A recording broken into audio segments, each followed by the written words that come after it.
तालुक्यात गेल्या 2 दिवसांपासून पावसाची सततधार चालू, मात्र कालपासून होणाऱ्या मुसळधार पावसाने धुमाकूळ घालत जनजीवन विस्कळीत झाले आहे। मोखाडा खोडाळा कसारा रस्त्यावरील गारगाई नदीच्या पुलावर पाणी साचल्याने हा मार्ग रात्रीपासून ते सकाळपर्यंत काही काळासाठी पूर्णपणे बंद करण्यात आला होता। यामुळे वाहतुकीची मोठी गैरसोय झाली होती। करोळ आणि पाचघर या गावांना जोडणारा रस्ता पूर्णपणे पाण्याखाली गेल्याने या गावांचा बाहेरील जगाशी संपर्क तुटला आहे। त्याचप्रमाणे कुर्लोद परिसरातून वाहणाऱ्या पिंजाळ नदीने धोक्याची पातळी ओलांडली असून नदीच्या पाण्याच्या प्रचंड प्रवाहामुळे किनाऱ्यावरील गावांमध्ये भीतीचे वातावरण पसरले आहे। तसेच डोल्हारा देवबान दरम्यान खोडाळाकडे जाणारा मुख्य रस्ता वळणावर खचला आहे। त्यामुळे मोठा अपघात होण्याची शक्यता नाकारता येत नाही। News police reporter Dnyaneshwar Palve,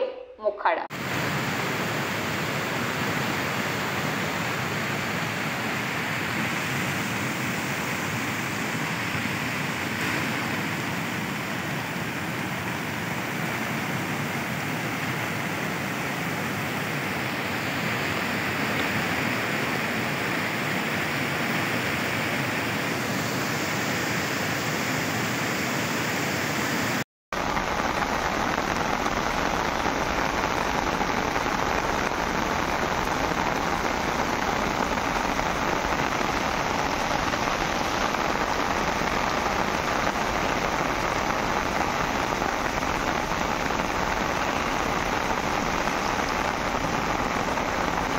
अशाच ताज्या बातम्यांसाठी आमच्या न्यूज पोलीस रिपोर्टर चॅनलला लगेच सबस्क्राइब करा आणि बेल आयकॉन दाबायला विसरू नका।